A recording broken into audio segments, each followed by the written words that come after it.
Assalamualaikum warahmatullahi wabarakatuh. Oke, pada tutorial kali ini saya akan coba bahas tata cara penggunaan SIPD pada level OPD. Yang akan saya bahas pada kali ini adalah bagaimana cara menginput rincian belanja. Kita langsung saja dibuka ke alamat cilegon.sipd.kemendagri.go.id, kemudian pilih menu Sistem Informasi Keuangan Daerah dan masukkan username-nya adalah NIP dari kepala OPD-nya. Kemudian gunakan password default yang telah diberikan.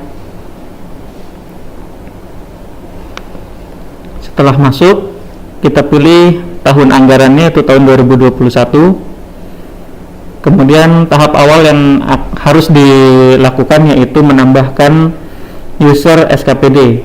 Kita pilih menu pengaturan, kemudian user, ada SKPD. Oke, jika kita lihat di sini baru ada satu user yang ditambahkan. Oke, kita tambahkan dulu user. Data saya ambil dari Simral di sini.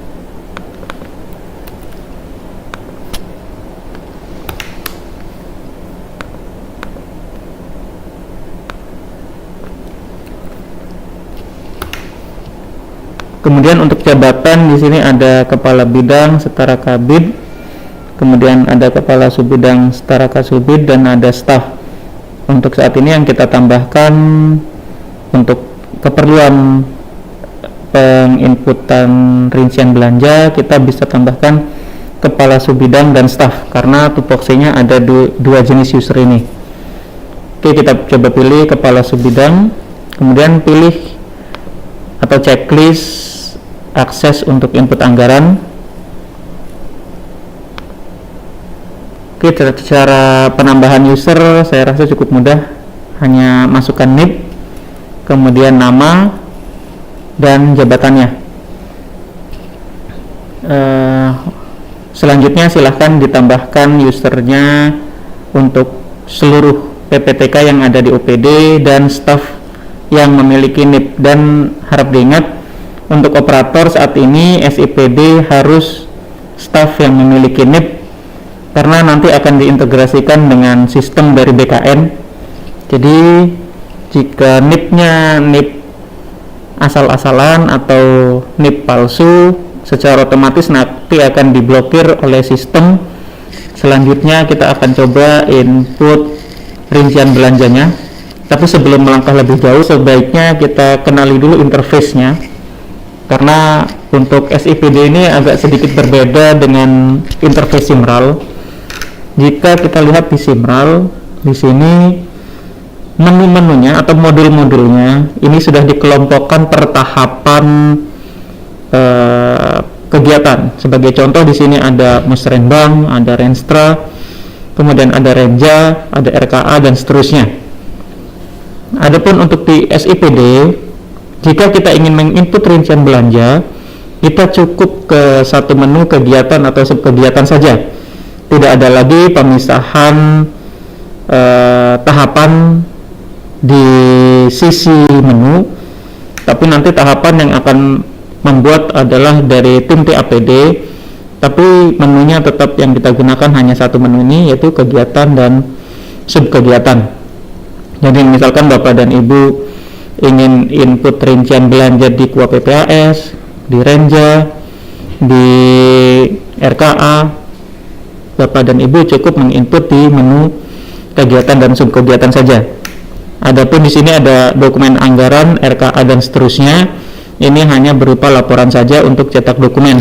Untuk proses inputannya cukup di satu menu ini. Oke, kita langsung praktekkan saja.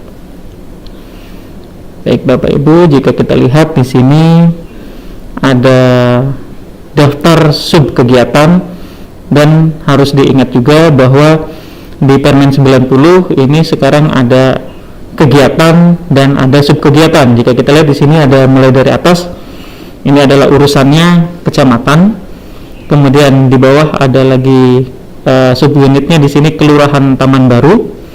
Saat ini saya gunakan sebagai contoh adalah Kelurahan Taman Baru, kemudian programnya adalah program penunjang urusan pemerintahan daerah, dan ada administrasi umum di sini adalah nama kegiatannya. Jika kita lihat di nama kegiatan di sini ada tombol untuk edit dan ada tombol hijau yang ada checklistnya. Saya ingatkan untuk tombol hijau ini jangan sekali-kali iseng-iseng di checklist atau ditekan, karena ketika kita tekan tombol hijau ini berarti selaku kepala OPD atau kuasa pengguna anggaran ini berarti dia mengakui atau memvalidasi bahwa yang diinput ini sudah benar.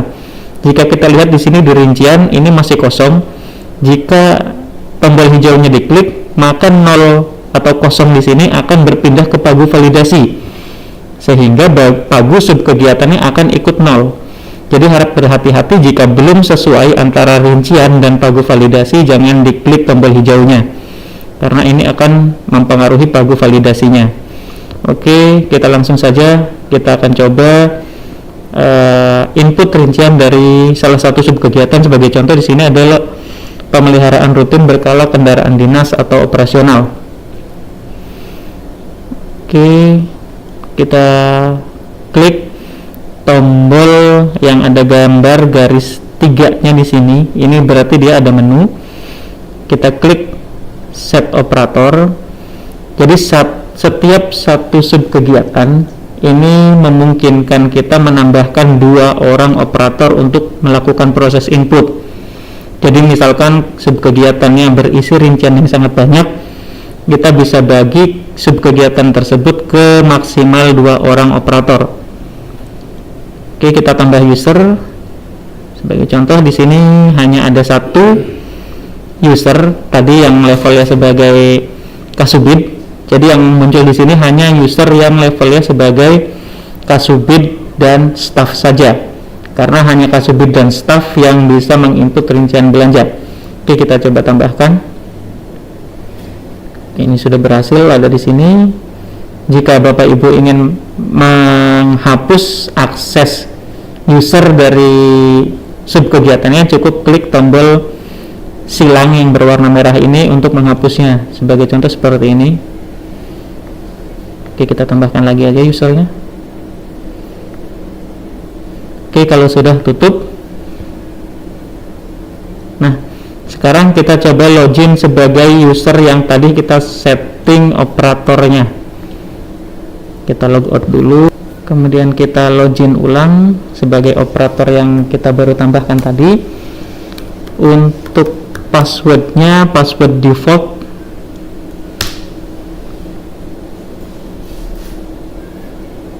Masuk ke 2021, kemudian kita lihat di kegiatan subkegiatan. Nah, tadi kita telah setting di kegiatan pemeliharaan rutin berkala kendaraan dinas operasional. Oke, kita klik tombol menunya, kemudian klik lagi menu detail rincian.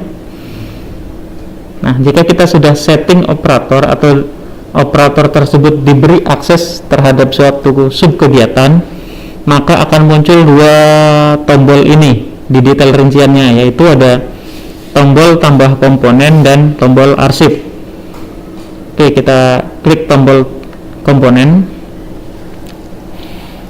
Akan muncul form penambahan komponen di sini. Oke, baiklah.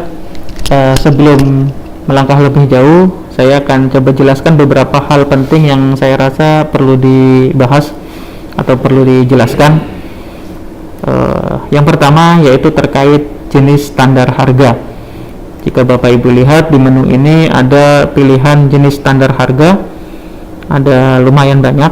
Saya rasa ini perlu kita jelaskan terlebih dahulu, karena ketika kita menggunakan SIPD tidak ada lagi proses penginputan angka atau nominal secara manual, karena semuanya dipilih berdasarkan standar yang telah ditentukan, kecuali terhadap beberapa belanja. Nanti kita akan bahas belanja apa saja yang boleh diinput secara manual. Oke, yang pertama terkait jenis standar harga. Jenis standar harga pada dasarnya dibagi menjadi 4 kelompok. di SIPD ini yang bisa kita gunakan. Yang pertama adalah SSH atau standar satuan harga. Mungkin Bapak dan Ibu sudah familiar dengan SSH. Mungkin saya hanya ingin mengingatkan kembali bahwa SSH di sini semua belanja yang ada di SSH hanya belanja yang akan membentuk aset saja, khususnya aset yang berupa peralatan mesin dan aset tetap lainnya, serta belanja yang akan membentuk persediaan. Jadi hanya dua kelompok belanja ini yang standarnya ada di SSH. Kemudian standar yang kedua adalah SBU, yaitu belanja yang terdapat di standar biaya. Kalau kita dulu biasa mengenalnya adalah standar biaya, seperti misalkan belanja honorarium non PNS, kemudian ada belanja cetak dan sebagainya. Kemudian ada yang ketiga adalah HSPK, belanja pemeliharaan aset. Jadi semua belanja pemeliharaan aset sekarang ada di standarnya itu HSPK. Sebagai contoh seperti ini, jika tahun-tahun sebelumnya Bapak dan Ibu ingin pemeliharaan gedung, misalkan ada pengecatan ruangan, Bapak dan Ibu biasanya mengurainya ke dalam bahan baku bangunan dan jasa atau upah petukangnya.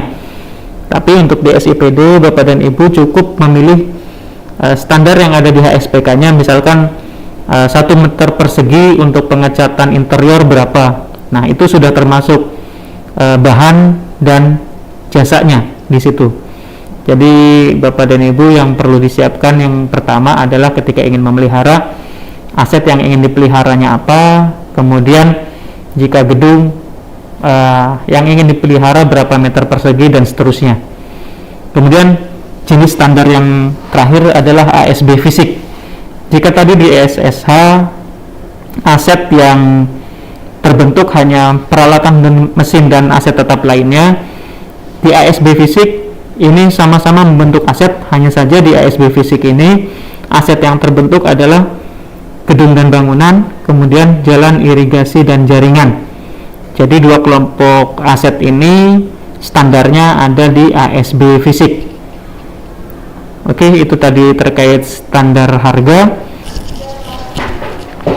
Baiklah, untuk selanjutnya ada beberapa poin yang harus menjadi perhatian. Yang pertama yaitu terkait pemaketan pekerjaan.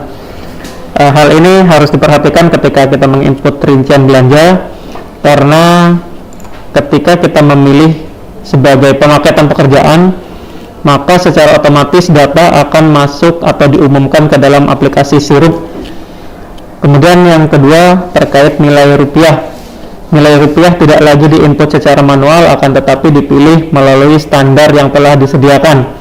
Jadi kita tidak dapat mengubah secara manual kecuali untuk beberapa jenis belanja, yaitu untuk gaji, pengadaan atau pembebasan lahan, kemudian hibah dan bansos, kemudian ada juga belut dan bos, serta belanja sewa tanah.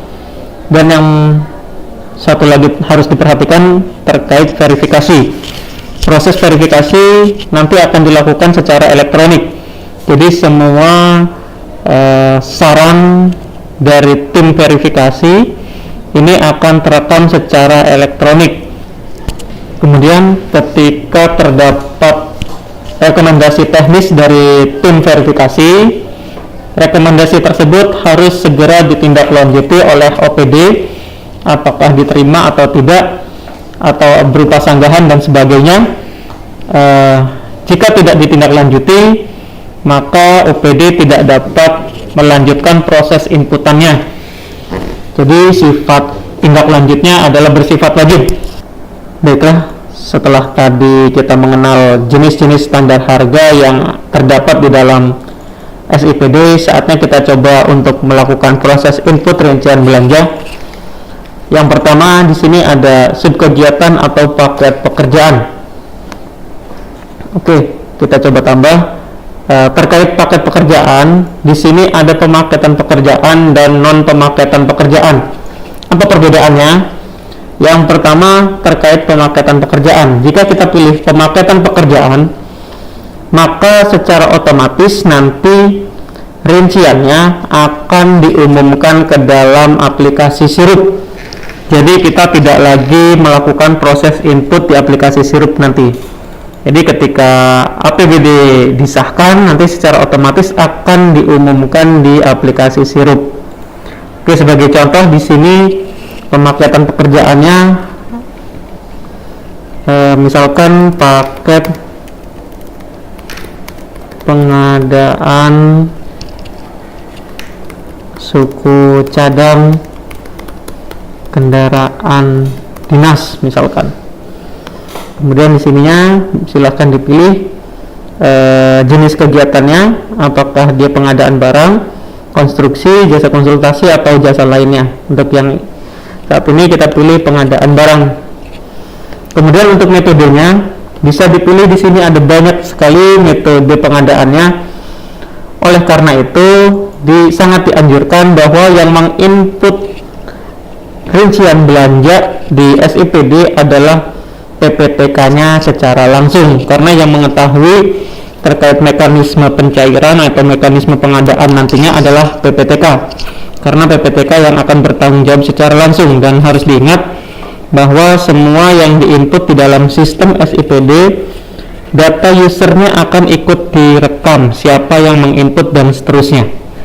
Oke, untuk yang saat ini kita coba pilih swakelola tipe 1. Kemudian jika sudah, kita cukup simpan. Nah, kemudian kita pilih jenis standar harganya. Tadi ketika kita ingin, seperti yang sudah dibahas, standar harga untuk barang itu ada di SSH. Kemudian kita pilih, misalkan kita mau ada pengadaan aki, belanja aki kendaraan dinas operasional, atau karena ini di kelurahan mungkin kendaraan sepeda motor dinas operasional. Kemudian kita pilih komponennya. Secara otomatis ketika kita klik komponen, karena di sistem telah kita upload standarnya, maka komponen yang akan muncul di sini adalah komponen yang terdapat di dalam SSH dan kode belanja aki ini. Kita coba lihat. Oke, di sini ada beberapa pilihan, ada aki atau baterai, kemudian ada yang belanja aki kendaraan dinas roda 2. Kita pilih yang ini, yang maksimal 1 unit per tahun.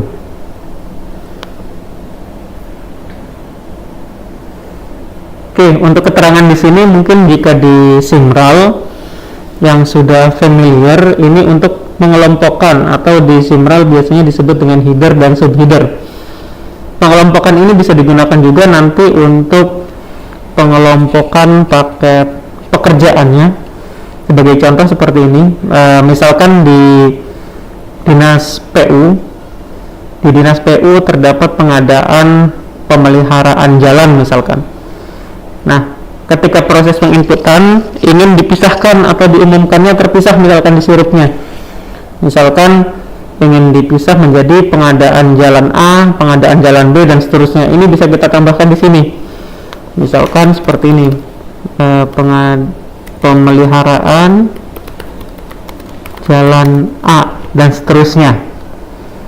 Untuk saat ini, untuk di kelurahan kita tidak gunakan ini dulu, karena kegiatannya adalah pemeliharaan rutin kendaraan dinas operasional. Jadi ini sifatnya opsional, bisa boleh digunakan, boleh tidak.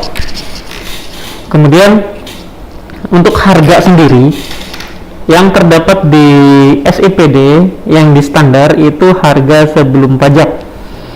Oleh karena itu kita bisa gunakan ini, bisa diaktifkan, tambahkan pajaknya jika proses pencairannya nanti akan dikenakan pajak.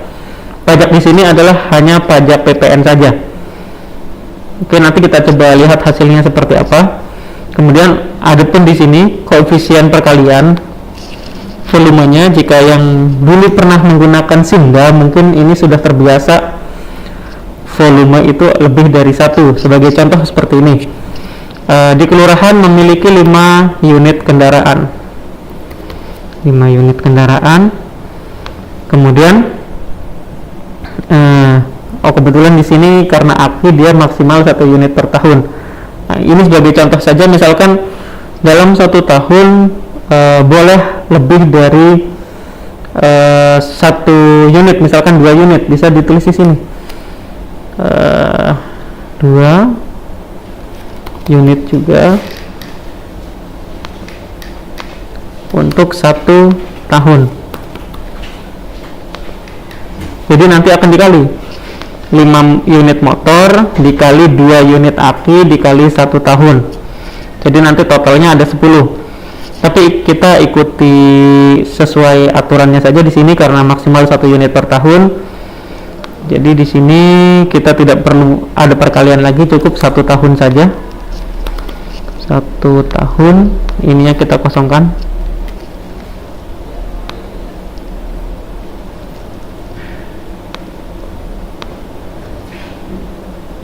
Oke, kemudian kita simpan. Nah, jadi proses penginputan di SIPD sebenarnya cukup mudah, hanya seperti itu. Misalkan ini aki, satuannya unit, ini koefisien yang tadi kita perkalian 5 unit kali 1 tahun, sehingga harganya 250.000 dikali 5, kemudian ditambahkan pajaknya 10%, sehingga total jadi 1.375.000. Oke, kemudian kita akan coba tambahkan lagi untuk pengadaan bannya. Misalkan paketnya kita sama jadi 1 paket, misalkan di sini ini SSH, kemudian kita cari yang ban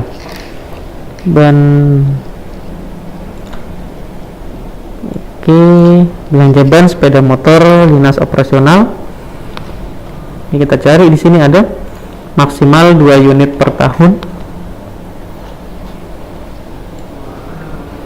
Oke, misalkan tadi ada 5 unit motor, 5 unit motor dikali 2, misalkan 2 unit aki, kemudian 1 tahun. Oke, kita simpan. Oke, dia akan dikelompokkan di dalam 1 paket seperti ini hasilnya. Lihat, belanja ban kendaraan dinas roda 2 5 unit kali 2 unit kali 1 tahun. 5 unit di sini ada 5 unit kendaraan, kemudian 2 unit bannya, kemudian dalam 1 tahun totalnya seperti ini. Oke, kemudian kita bisa lihat di rinciannya. Di sini baru 4.125.000, sedangkan total pagunya 17.500.000. Ini harus sama dengan ini atau bisa juga lebih kecil. Jadi kita tidak bisa lagi mengepas-ngepaskan seperti dulu, karena kita harganya harus sesuai standar. Yang jadi pertanyaan, kalau kurang bagaimana? Biarkan saja, yang penting jangan melebihi pagu. Oke, tadi itu adalah bagaimana cara kita menginputkan rincian belanja. Kemudian kita lakukan pengecekan. Kita kembali lagi ke halaman utamanya. Oke, jika kita lihat di sini pagu validasinya sekitar 2.074.950.000, sedangkan yang baru terinput rincian baru 4.125.000. Kita lihat yang sudah ada rinciannya hanya di subkegiatan pemeliharaan rutin berkala kendaraan dinas operasional, dan ini belum sesuai dengan pagunya. Oke, silahkan Bapak dan Ibu diinput rincian belanjanya disesuaikan dengan pagu validasinya. Oke, demikian tutorial yang bisa kami sampaikan.